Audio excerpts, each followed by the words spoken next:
Saya bersama dengan Menteri Keuangan di tahun 98, ada Pak Fuad Bawazir. Apa kabar Pak Fuad? Alhamdulillah baik. Baik ya. Alhamdulillah sekarang PPKM sudah mulai dibuka, ekonomi kembali bergeliat. Tapi kalau Pak Fuad melihat kondisi ekonomi kita sekarang, bagaimana nih Pak? Ya paling tidak ya kita lihat sih dari daya beli memang menurun ya, sehingga pemerintah mau nggak mau harus menggelontorkan besar untuk Daya beli membantu. belum membaik. Belum membaik ya, karena ya memang malah saja memang sebelumnya sudah ada daya beli nurun sebelum pandemi. Memang sudah bermasalah karena pertumbuhan ekonomi kan sudah mulai tertekan. Resesi pada saat Ada itu. pandemi kan menjadi makin buruk lagi, sehingga pemerintah mau tidak mau kan harus mengucurkan dana-dana bansos dengan berbagai macam nama. Betul. Lebih banyak lagi. Banyak, ya. Juga ya dengan dana pemulihan ekonomi yang lain gitu kan, sehingga itu ada restrukturisasi kredit-kredit di perbankan. Betul. Ya kan. Hal-hal ini ya memang jelas ada masalah, bukan di Indonesia aja, di seluruh dunia. Jadi kita nggak usah nyanggap. Bahkan ketika 2 kuarter itu kita Minus, naik minus, itu berarti kan sesuai dengan definisi atau kesepakatan internasional, Kita masuk ke berarti resesi. resesi. Nanti kalau positif nanti negatif lagi gitu. Jadi memang dari daya beli, dari pertumbuhan ekonomi, ya kan. Terus yang satunya lagi, ketiga adalah memang keuangan negara kan jadi berat. Mau tidak mau kan APBN defisit pemerintah berburu utang. Ya.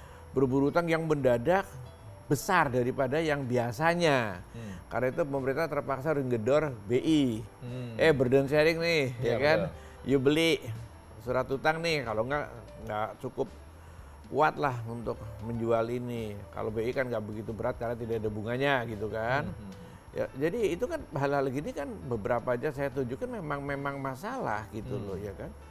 Ya yang harus kita hadapi bersama, bagaimana masalah-masalah ini harus kita jalanin, harus kita siasatin gitu kan. Ya. Dan pemerintah memang seperti yang Pak Fuad jelaskan tadi, sudah banyak cara ya yang diupayakan untuk membangkitkan ekonomi kita. Dan alhamdulillahnya tadi kita sudah bisa keluar dari resesi Pak. Ini kabar baik tentunya ya. Meskipun tadi diakui oleh Pak Fuad masih banyak PR, salah satunya adalah utang begitu. Nah kalau sampai saat ini utang kita kan sudah hampir 6.000 triliun Pak. Ini apakah sesuatu yang memang dalam tanda petik tidak bisa kita hindari, atau sebenarnya memang masih ada peluang lain loh daripada sekedar utang? Iya, itu bagaimanapun juga utang yang terlalu berat ini kan akibatnya menyerap pendapatan negara yang sedang stagnan, utangnya melejit kan, maka gap antara pemasukan negara dengan pengeluarannya menjadi makin besar, sehingga tentu makin berat untuk bisa menutup kewajiban-kewajiban utang dan bunganya. Dan sekarang untuk membayar bunganya aja kita utang baru. Jadi bayar bunga dengan utang baru. Utang baru, utang yang jatuh tempo ya kita mau nggak mau harus bikin utang baru. Di samping karena kondisi defisit yang tadi semakin berat dan penerimaan negara yang sedang tertekan. Untuk menutup defisit kita juga akan terpaksa juga harus utang baru kan begitu. Jadi ini situasi yang sebenarnya tak bisa kita hindari kalau begitu Pak Fuad. Menurut saya bisa diredusir. Misalnya begini. Biasanya untuk meredusir ini ya pengeluaran harus kita koreksi. Pengeluaran yang tidak urgent. Misalnya. Ya kita kurangilah. Ya tentu kalau saya nyebutin itu banyak sekali, jujur ngomong aja. Tapi kita ini ada yang lagi populer nih sekarang, lagi rame nih ya. Saya kasih contoh lagi rame. Misalnya sebetulnya kereta api cepat ya Jakarta-Bandung gitu ya. Yang sekarang membengkak menjadi 114 triliun ya. Kan angka yang sangat besar. Ekstrimnya gini, kalau kereta api itu nggak dibangun Jakarta-Bandung kan nggak ada masalah transportasi. Orang bisa naik bis, naik kereta api yang biasa, kendaraan pribadi Ini segala macam, misalnya gitu kan. Pembangunan infrastruktur kalau begitu ya. Ya bisa infrastruktur dan bisa apa saja. Ini kebetulan pas infrastruktur kan. Tanpa ada kereta api ini kan nggak ada masalah. Tapi ini kan pengeluaran 114 ini kan menjadi beban dua sisi. Satu mau nggak mau jadi utang, baik utang negara maupun utang si BUMN. Ya. Kedua, nanti kalau udah operasional kelihatannya akan berat, seperti sudah terjadi berbagai macam proyek infrastruktur. Saya nggak mengatakan infrastruktur kita nggak perlukan ya, tapi kan ada infrastruktur yang sampai udah jadi untuk operasionalnya saja nggak cukup pemasukannya. Nah bagaimana membayar bunga dan utangnya misalnya gitu kan. Dan nanti ke BUMN-nya kan mau nggak mau diinjeksi terus dari APBN melalui pernyataan modal negara, injeksi modal lah gitu kan. Nah contoh-contoh begitu ini kan mesti dikurangi, belum pemborosan yang nggak dianggap nggak kurang pas pengeluarannya atau memang perlu tapi kemahalan gitu loh. Nah, itu banyak yang mesti dibenahi. Artinya gini, dari sisi pengeluaran itu juga jangan dilupakan, harus disorot serius, pengeluarannya bisa dihemat, dikurangin. Yang bocor, yang markup, yang ya seperti itu tuh leaking gitu dikurangin gitu kayak kan banyak yang bocor itu, bansos saja bocor, ya nah itu akan mengurangi defisit berarti akan mengurangi hutang berarti mengurangi beban tekanan kepada fiskal. Gitu. Artinya yang pertama ada banyak pos-pos yang dalam tanda petik skala prioritas harus dikedepankan. Iya. Ada juga efisiensi kemudian tadi solusinya. Dan yang ketiga mungkin keberpihakan gitu ya Pak ya. Bahwa keberpihakan itu harus jelas. Saya kira sudah saatnya ya Pak Jokowi ini sebagai presiden ya nggak bisa melepaskan ke masing-masing ngajuin anggaran terus dihimpun sama Menteri Keuangan ya dengan Bapak begini dihimpun jadi sekian. Wah duitnya berapa yang masuk sekian, wah kurangnya utang gitu. Nah ini mesti dikoreksi. Saya kira perlu punya komite langsung di bawah presiden, orang-orang yang handal. Punya komite anggaran, komite budget sebelum khusus dikirim ke DPR. Iya, sebelum dikirim ke DPR tidak mengurangi hak budget DPR. Apalagi ini sekarang peluang 3 tahun kan dibawa kekuasaan pemerintah nih. Di DPR sudah ada banggar nanti tidak tumbang tinggi. Itu kan banggar, enggak lain sebelum dikirim ke banggar. Di artinya itu digodok dulu di scrutinize. Terus terang aja, misalnya ada pos ya, pengeluaran ini sekian, ya saya baca lah ya. Ya Allah, ini barang cuma 500.000 kok ditulis 1,5 juta dulu. Wah, yang begitu tuh banyak. Nah, ini mesti presiden tuh tahu ada komite yang serius. Jadi waktu dikirim, ini nggak bener nih kemahalan. Misalnya komputer bisa nih, komputer dengan cara apa? Bisa berapa komputer? Bisa 4 juta, 3 juta, ini 10 juta coret. Misalnya gitu loh. Ini. Nah setelah itu baru presiden kirim ke DPR proses biasa. Nah ngomong soal DPR, ini yang baru diajukan oleh pemerintah juga berkaitan dengan pajak. Ada 2 yang cukup menarik perhatian publik. Satu berkaitan dengan sembako, satu berkaitan dengan pendidikan. Tapi pemerintah sudah menjelaskan bahwa ini tidak mengurangi rasa keadilan kepada masyarakat. Karena yang dikenakan hanya untuk orang kaya. Yang sembako adalah produk premium. Begini, RUU yang diajukan pemerintah ke DPR, antara yang diomong dengan undang-undang itu udah sama. Yang diajukan ke DPR nggak ngomong premium gitu nggak ada kok. Penjelasannya adalah kalaupun sembako gitu. Itu daging wagyu. Ini baca di penjelasannya begitu. Iya, penjelasan dari Kemenkeu. Omongan lisan itu yang tertera di undang-undangnya itu enggak begitu, yang RUU-nya gitu loh. Jadi yang omong itu segini, bisa dipertanggungjawabkan, omongan-omongan itu wagyu segala macam bisa dipertanggungjawabkan, betul hanya akan begitu. Bisa dipegang apa cuman sekedar untuk perdebatan begitu aja gitu loh. Karena ini masih dalam pembahasan iya, tapi RUU saya kan baca dari RUU-nya, bukan saya menyanggah itu haknya orang bicara, tapi jangan kalau saya tanya itu tanggung jawab benar seperti ini pemerintah resmi ini begini, saya yakin mikir-mikir mereka jawab itu karena yang tertulis nggak begitu.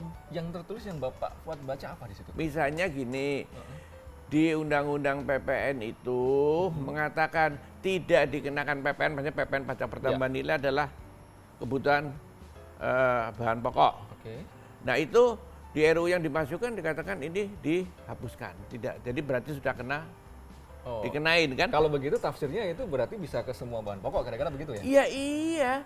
Tafsirnya ya kepada sembako. Sembako itu kalau kita mengacu pada Undang-Undang Cipta Kerja, kalau nggak salah di pasal 112 ya, ada itu di penjelasannya, masuk beras, gabah, gula, garam, kedelai, telur, daging itu gitu loh, sagu, ya jagung apa segala itu yang masuk. Pengertian di Undang-Undang Cipta Kerja itu seperti itu. Kalau memang itu di undang-undangnya diajukan jelas. Dikenakan ini daging wagyu import misalnya gitu. Enggak begitu. Hanya sembako. Saya nggak mau. Begitu ya, iya, yang tadinya itu kebutuhan pokok enggak ini masuk. Padahal itu kalau sembako tadi ada telur, daging segala macam itu, gitu loh. Kalau kita geser ke pendidikan, itu juga di undang-undangnya dikatakan bahwa jasa pendidikan. Artinya kalau itu dihilangkan yang selama ini tidak dikenakan PPN akan dikenakan PPN dan itu bisa ke semua sektor pendidikan kalau begitu juga. Iya. Karena penjelasannya adalah ini hanya untuk sekolah-sekolah yang dalam tanda petik milik orang-orang kaya gitu kira-kira. Bagaimana menunjukkan ini pemilik orang kaya dan segala macam itu? Ini undang-undang yang diterapkan Artinya itu. tidak mungkin dikenakan PPN untuk sekolah negeri, tidak mungkin dikenakan PPN untuk madrasah. Itu mungkin penjelasannya. Apa di undang-undangnya kok saya kebetulan nggak baca di undang-undangnya itu mengatakan yang seperti itu lagi. Itu sama kayak penjelasan soal bagi yang mewah, yang apa maksudnya yang mewah apa gitu loh. Pokoknya sekolah di Indonesia ini berat.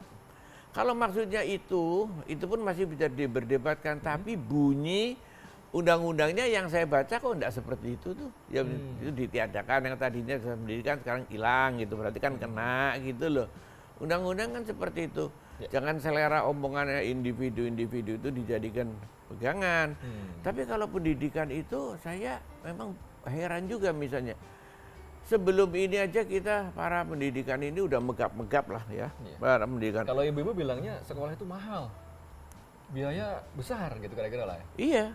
Tapi itu pun si sekolah udah pada swasta ini ya, terutama ya megap-megap. Tunggakan SPP-nya banyak, honor guru itu banyak yang belum terbayar, tertunda, dan honornya sangat kecil-kecil. Ya, iya. Karena kalau negeri kan disubsidi oleh pemerintah ya semuanya ya. Swasta ini justru membantu mencerdaskan bangsa yang merupakan kewajiban negara. Sekarang bayangin, kalau swasta semuanya tutup, mampus itu APBN harus mengambil alih itu semuanya. Makanya dulu terus terang aja, zamannya Orde Lama Orde Baru, sekolah-sekolah swasta itu di-drop dengan guru-guru negeri. Separuh gurunya itu guru-guru PNS yang dibayar oleh pemerintah untuk mengurangi beban dari sekolah swasta. Bagi pemerintah itu lebih bagus daripada seluruhnya saya, kata pemerintah kan berat. Mendingan sudah sebagian ini dibantu oleh swasta, pemerintah itu bantulah. Kalau sekarang pemerintah seperti saingan atau musuhin bahaya, mengganggu upaya pencerdasan anak bangsa gitu. Dan memang sekarang aja pendidikan formal banyak loh di pesantren-pesantren.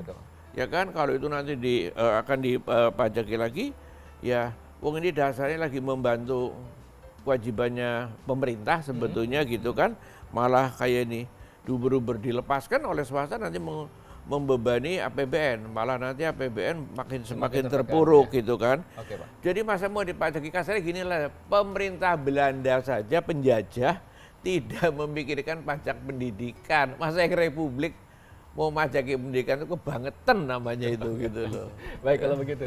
Ini kondisi pandemi masih terus berjalan meskipun alhamdulillah kondisi membaik, PPKM sudah dibuka, ekonomi mulai bergeliat. Alhamdulillah. Masih itu optimis terasa. kita bahwa ekonomi kita akan semakin membaik, Pak? Saya mungkin orang yang pertama kali bilang, masih ada di rujukannya di medsos, di TV, bahwa Indonesia itu harusnya, dan insya Allah saya percaya yang recovery-nya itu relatif akan cepat. Itu adalah Indonesia. Iya, kenapa? Saya bilang begitu, karena ekonomi kita itu relatif, tentu ada syarat sedikit ya.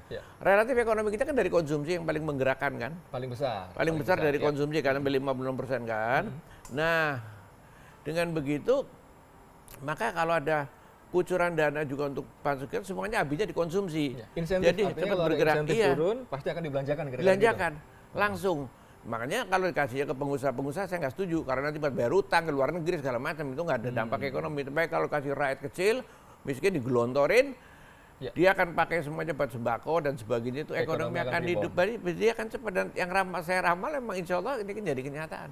Oke, baik. Harapannya adalah semoga ekonomi kita segera membaik dan pandemi ini segera berakhir. Terima kasih Pak Fuad. Salam sehat selalu.